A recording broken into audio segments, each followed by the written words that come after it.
दोस्तों मैं सौरभ गुप्ता आप सभी का स्वागत करता हूं आज के शानदार वीडियो में। दोस्तों इस वीडियो को बनाने के पीछे मुझे किसी को भी डराने का उद्देश्य नहीं है, बल्कि आपको पहले से मैं सावधान करना चाहता हूं, क्योंकि देश के बड़े बड़े डॉक्टर्स और देश के बड़े बड़े जाने माने हेल्थ एक्सपर्ट्स ने हाल ही में अनाउंस कर दिया है कि जो कोविड का तीसरा वेव आएगा वो बच्चों के लिए सबसे ज़्यादा खतरा बताया गया है। वैसे तो दोस्तों कोविड के लिए आजकल कोई भी व्यक्ति कुछ भी बोल सकता है, लेकिन मैं जो आपको बात बताने जा रहा हूँ वो एक प्रेस कॉन्फ्रेंस में किसने कही है। प्रेस कॉन्फ्रेंस में जो भारत के केंद्र सरकार के जो प्रिंसिपल साइंटिफिक एडवाइज़र हैं, जिनका नाम है प्रोफेसर विजय राघवन, उन्होंने इतने रिस्पॉन्सिबल बंदे ने ये चीज़ प्रेस कॉन्फ्रेंस में बताई है कि इस समय भारत में कोविड की दूसरी लहर चल रही है और 6 महीने के बाद में यानी कि लगभग नवंबर के आसपास में भारत में जो कोविड की तीसरी लहर आएगी वो बच्चों को, खास करके 6 साल से 12 साल के जो बच्चे होते हैं उनको सबसे ज़्यादा इफेक्टेड करेगी। आपको बताना चाहूँगा, आपको शायद पता भी होगा कि जो कोरोना वायरस है वो अपने रूप को इतनी तेज़ी से बदल रहा है, इतना ज़्यादा म्यूटेट कर रहा है कि इसको पकड़ पाना बहुत नामुमकिन सा हो गया है। आपको पता होगा जब शुरुआती दौर पर ये कोविड आया था तो शुरुआत में सबसे पहले इसने बुजुर्गों को प्रभावित किया था। उस समय इसका रूप अलग था, उस समय RT-PCR टेस्ट में सारे रिजल्ट सही आ रहे थे। लेकिन इस समय अगर आप RT-PCR करेंगे तो आप देखेंगे कि आपको वहाँ पर तो नेगेटिव दिखाएगा, लेकिन वास्तव में आप पॉजिटिव होंगे। उसका कारण क्या है? कारण ये है कि कोविड अपने रूप को बदल चुका है, बहुत तेज़ी से अपने रूप को बदल रहा है।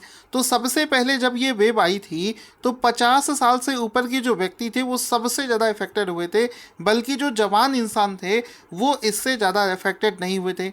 ये पहली वेव के समय का है। उसके बाद में जब दूसरी लहर जो कि इस समय देश में चल रही है, इसमें आपने देखा होगा, सुना होगा कि सबसे ज़्यादा इससे इफेक्टेड हो रहे हैं युवा।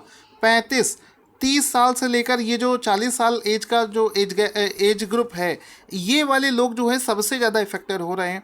तो इस तरीके से एक अनुमान लगाया जा रहा है कि पहली वेव में अगर बुजुर्गों को सबसे ज़्यादा नुकसान हुआ था, दूसरी वेव में जो युवा हैं उनको सबसे ज़्यादा इफेक्टेड कर रहा है, तो तीसरी वेव में डेफिनेटली ये छोटे बच्चों को अफेक्ट करने वाला है। तो पहले से सावधानी बरतने में बहुत ज़्यादा होशियारी रहेगी। अब यहाँ पर सवाल आता है कि सर ऐसा तो कोई भी बोल सकता है। तो यहाँ पर मैं आपको बताना चाहूँगा कि ये आप न्यूज़ आर्टिकल्स देख सकते हैं। द इकोनॉमिक टाइम्स ने भी लिखा है कि जो थर्ड वेव होगा वो बच्चों को सबसे ज़्यादा इफेक्ट करेगा। और ये चीज़ किसने बोली है? बहुत ही फेमस वायरोलॉजिस्ट हैं जिसका नाम है डॉक्टर वी रवि। उन्होंने इस चीज़ को अनाउंस किया है। साथ ही साथ में आप अगर देखेंगे कि ये आप जी का न्यूज़ दे सकते हैं, उसने भी बोला कि जो थर्ड वेव होगा वो बच्चों को सबसे ज़्यादा इफेक्टेड करेगा। इसके बाद में आप नव भारत टाइम्स में देख सकते हैं, उन्होंने भी बताया है कि भारत के जो वैज्ञानिक सलाहकार हैं विजय राघवन, उन्होंने भी यही कहा है कि जो तीसरी लहर होगी वो बच्चों के लिए सबसे ज़्यादा डेंजरस होगी। इसके अलावा और भी अगर आप देखें तो बिजनेस टुडे, इंडियन एक्सप्रेस, किसी भी न्यूज़पेपर को उठाकर देख लें, सब पहले से यही प्रेडिक्ट कर रहे हैं कि जो तीसरी लहर है वो बच्चों को सबसे ज़्यादा इफेक्ट करेगी। उसका कारण क्या है कि जो कोविड है वो अपने रूप को बदल रहा है। अब सवाल आता है कि सर कितनी एज ग्रुप के बच्चों को सबसे ज़्यादा दिक्कत होगी? तो यहाँ पर आपको बताना चाहूँगा, जो बच्चे 6 साल से 12 साल के बीच में हैं उनको सबसे ज़्यादा सावधान रहने की ज़रूरत है, उनको ही ज़्यादा इफेक्ट करेगी। प्रॉब्लम दोस्तों यहाँ पर ये है कि अभी हम बाकी सबका वैक्सीनेशन अवेलेबल है, मतलब आप 18 साल से ऊपर के सभी लोगों का वैक्सीनेशन इस समय आ गया है। तो आज नहीं तो कल ये धीरे धीरे जो वैक्सीनेशन होने के बाद में प्रभाव कम हो जाएगा। लेकिन अगर बच्चों का कोविड आ गया, बच्चों को इफेक्ट करेगा, तो अभी कोई भी ऐसी वैक्सीन नहीं है जो कि बच्चों के लिए बनी हो। 6 साल से 12 साल के बच्चों के लिए कोई भी वैक्सीन अवेलेबल नहीं है, सबसे बड़ी प्रॉब्लम ये है। इसके अलावा एक प्रॉब्लम ये है कि बच्चे खुद से अकेले हॉस्पिटल नहीं जा सकते हैं, उनको ले जाने के लिए पेरेंट्स को जाना पड़ेगा। तो यहाँ पर पेरेंट्स को भी खतरा रहेगा, बच्चों के साथ साथ में वो भी परेशान होंगे और यहाँ पर स्थिति खराब हो सकती है। अब दोस्तों चारों तरफ अगर आप देखेंगे तो इसका कोई सॉल्यूशन नहीं दिख रहा है, तो हम अपनी तरफ से क्या कर सकते हैं। देखिए इसके लिए हमारे एक्सपर्ट्स क्या कहते हैं। तो एक बेंगलुरु में एक इंस्टीट्यूट है जिसका नाम है Indian institute of public health. उसमें जो महामारी डिपार्टमेंट है उसके एक विशेषज्ञ हैं जिनका नाम है डॉक्टर गिरिधर बाबू। तो डॉक्टर गिरिधर बाबू ने कुछ ऐसे सिम्टम्स बताए हैं, संकेत बताए हैं, जिससे आप ये जान सकते हैं कि आपका बच्चा कोविड से अफेक्टेड है या नहीं है।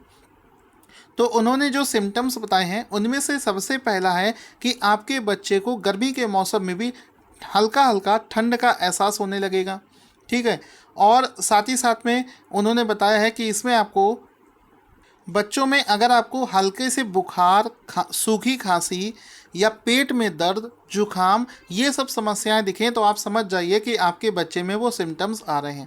खास करके अगर आप उसके पेट में दर्द या पेट से संबंधित कोई आपको बीमारी, उसको दिक्कत दिखती है तो फिर यानी कि वो कोविड के लक्षण हो सकते हैं।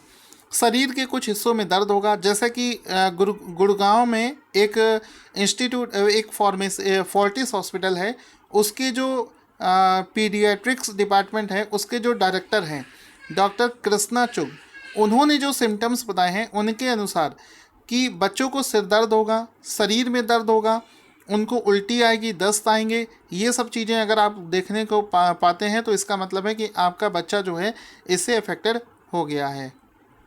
तो दोस्तों आपको सावधान रहने की ज़रूरत है। एक चीज़ और है, इंडिया के जितने भी एक्सपर्ट्स हैं उन्होंने ये चीज़ आगाह करी है कि जो कोरोना का पहला वेव आया था और दूसरा वेव, उन दोनों के बीच में लगभग 6 महीने का डिफरेंस है। तो ये जो तीसरा वेव है ये मैथमेटिकल एनालिसिस के अनुसार लगभग इसमें भी 6 महीने का डिफरेंस होगा।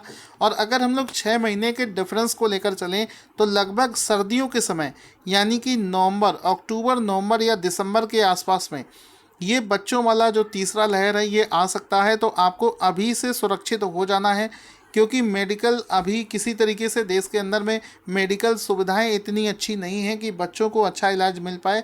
उससे बेहतर है कि आप आगाह हो जाइए और इस वीडियो को ज़्यादा से ज़्यादा शेयर करें, सो दैट सभी ऐसे फैमिली जिनके पास में बच्चे हैं वो पहले से सावधान रह सकें।